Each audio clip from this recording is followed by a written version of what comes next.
All right, guys, we are jumping into the world of Anglo-Norman literature, Arthurian romance, and the poem or the narrative uh, romance of Sir Gawain and the Green Knight. Now, I know that you're probably going to hear me say this is my favorite a lot because I have a lot of favorites, but this particular poem is probably my favorite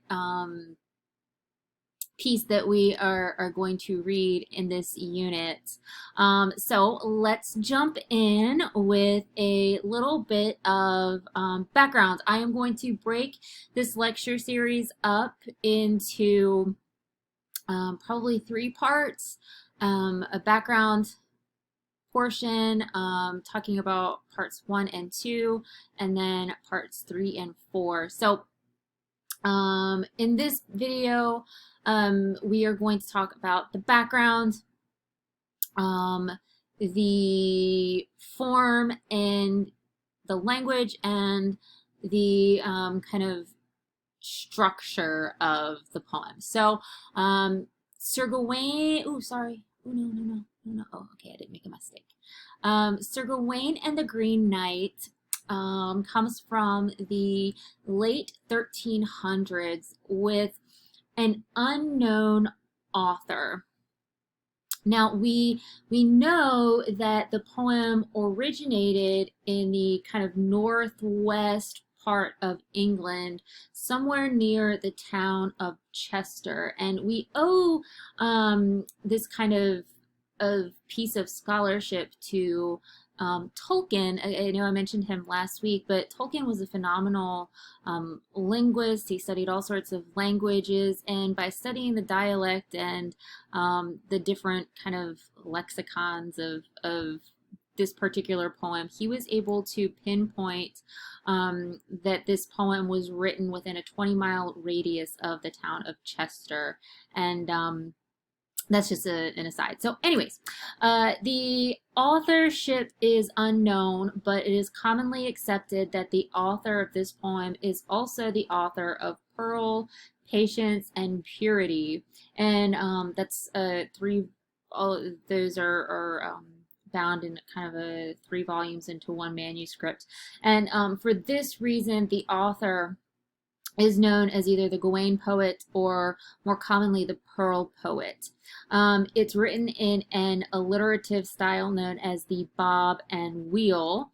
And this poem tells a Christian story through a very pagan plot.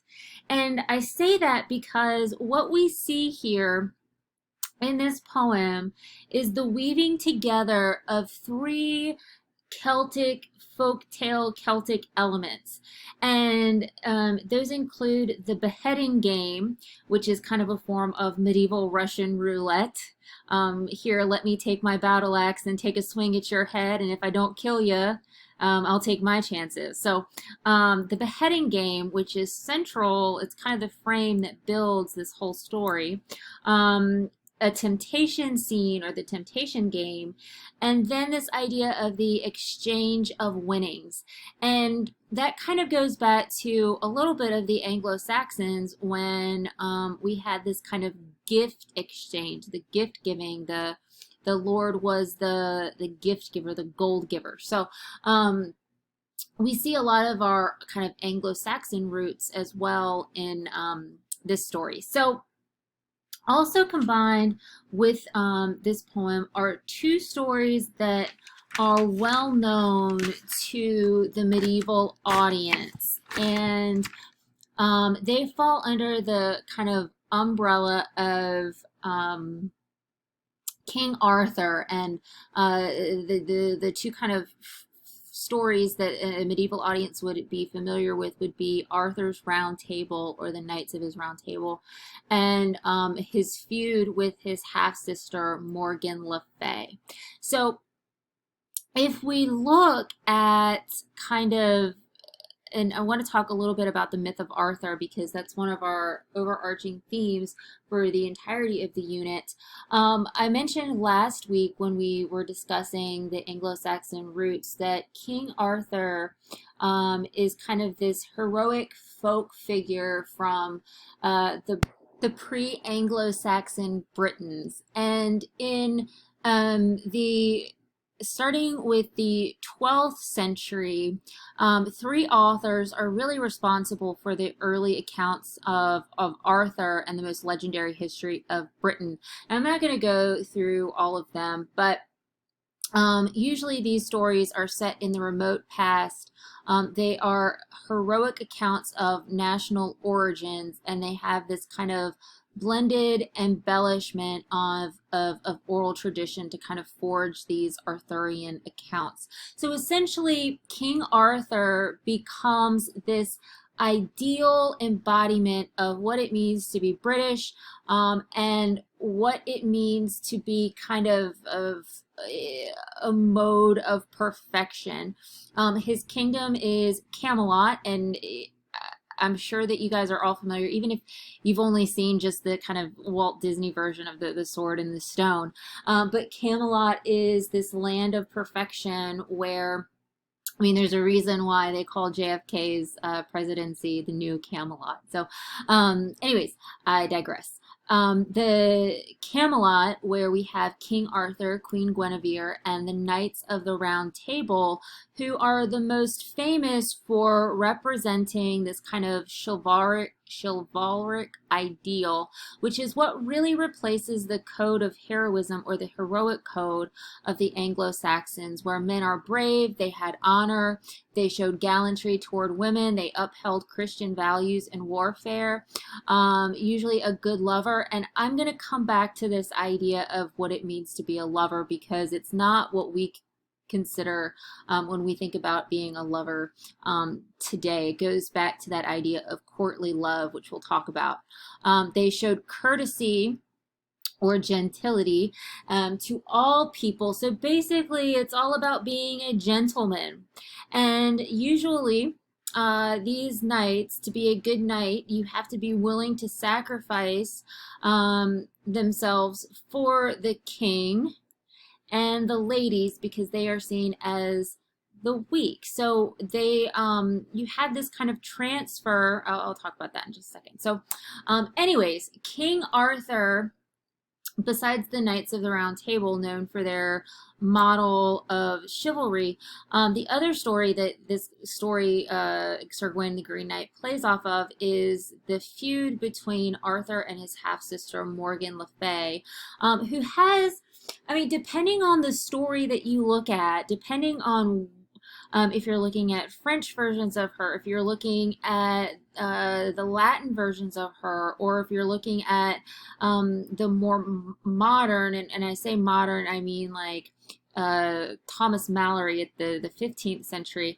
what version of her you're going to get, because she goes from being this kind of good, noble figure to being this kind of evil, manipulative woman. But she is this kind of sorceress healer capable of enormous magical feats. And sometimes that magic is used for good, sometimes it's used for bad. So I think that she'd be kind of like a chaotic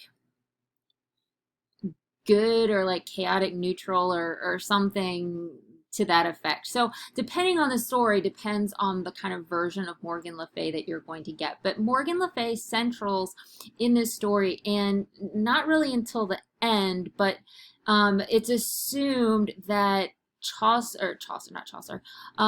the Gawain poets audience would know all about this figure and know about the feud between Arthur and his sister. And really at the root of that rivalry is Arthur's wife, Guinevere.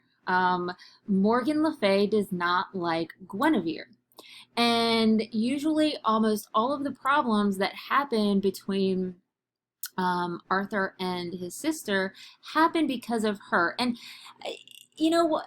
it's interesting, this kind of portrayal of Guinevere in all of these stories. She's never portrayed in a positive light.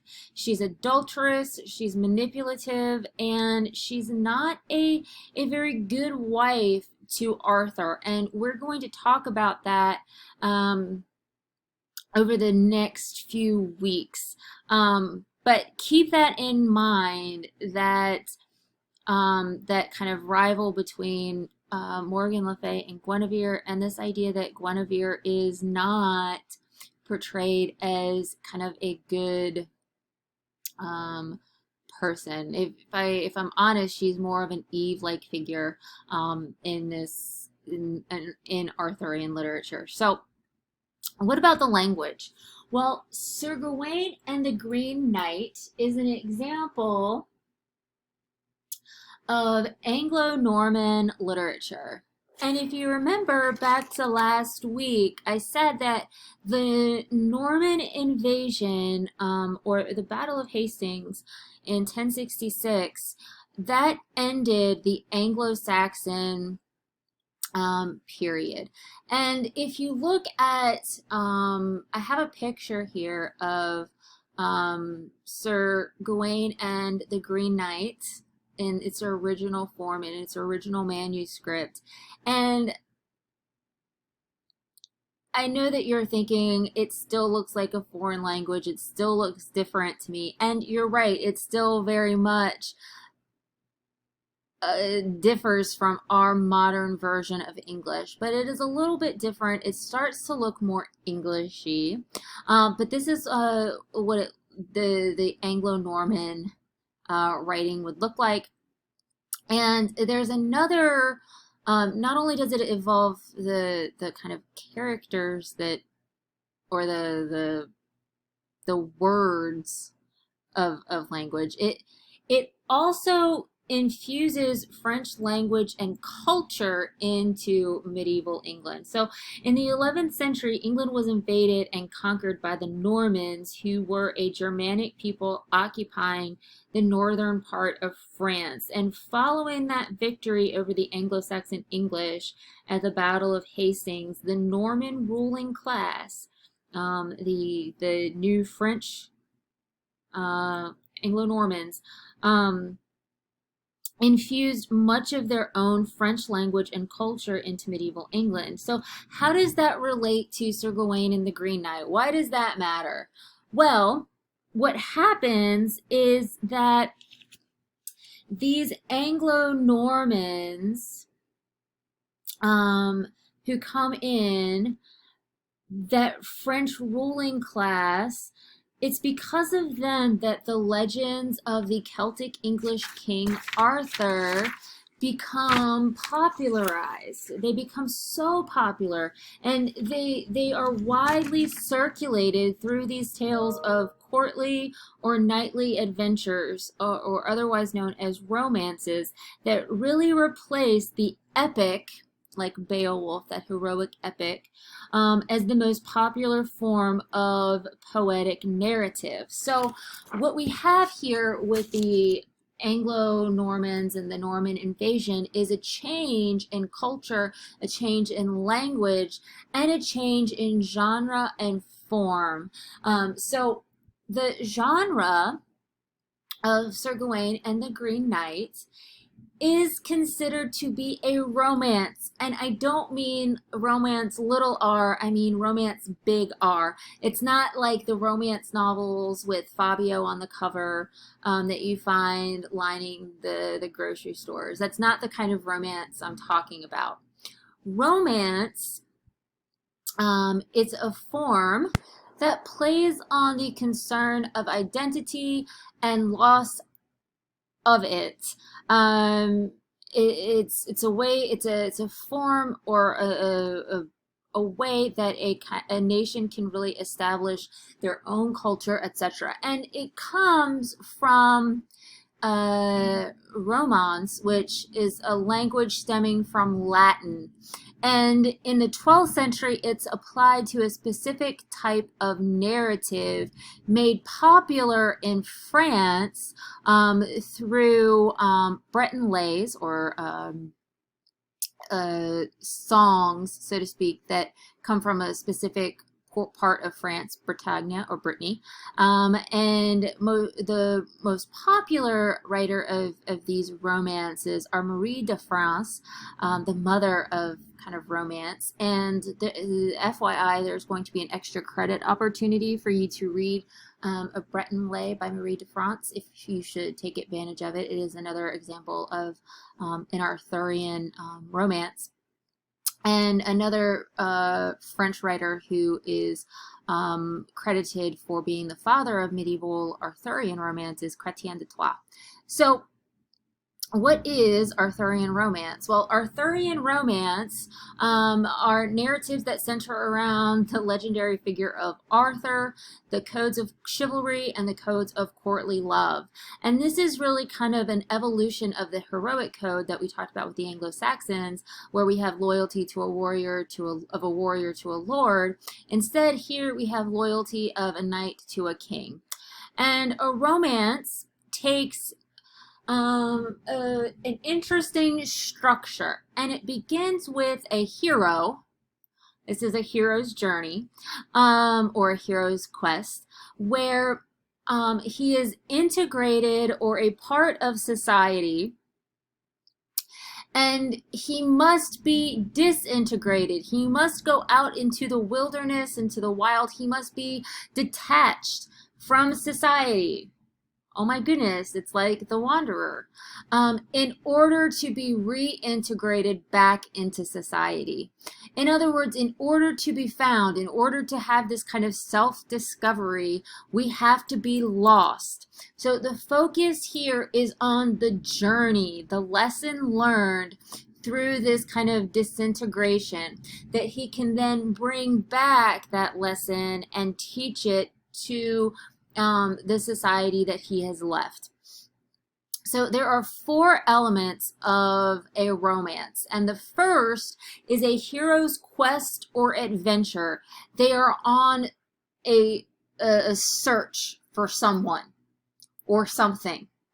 There are elements of the supernatural, as you will see when you see this big giant Green Knight prance through King Arthur's dinner hall. This idea of hidden or mistaken identity. And then there is a challenge or a test that the hero must accept. So those are the 4 elements of our romance. And Sir Gawain and the Green Knight has every single one of those. Okay, so I want to talk very briefly, because I'm going on longer than I should again, about the structure of Sir Gawain and the Green Knight. And like the poems that we read last week, Sir Gawain and the Green Knight can best be broken up, well, it is broken up into 4 parts. And I have outlined those 4 parts for you here. And this is the most kind of manageable way to read this poem. In the first part, we have this introduction to Arthur's kingdom, an introduction to Gawain, an introduction to the Green Knight, and an introduction to the beheading game and Gawain's agreement to play. In the second part, we really have this kind of long description of Gawain's 5-fold virtues is what I'm going to call them. And we'll talk more about those when we get there, but they're the 5 virtues.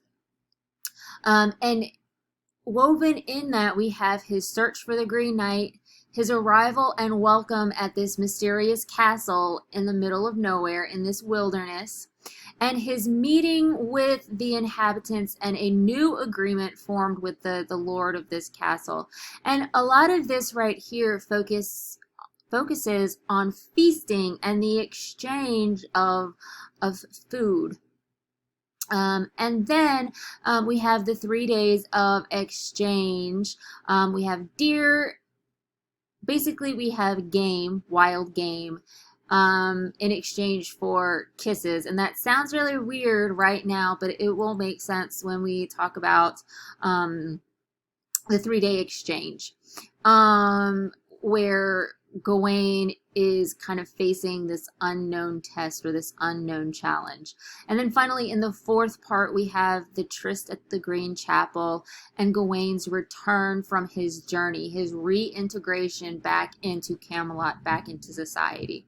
So I'm going to stop here, and I'm going to pick up with part one of our reading, and I want you guys to focus on specifically the season, the description of the Green Knight, Gawain's kind of speech to the Green Knight, and the kind of depiction of Arthur's kingdom, as well as the code of courtly and knightly virtues, this idea of truth, and I'm going to pick up from there. So keep those ideas in mind as we pick up with our part one.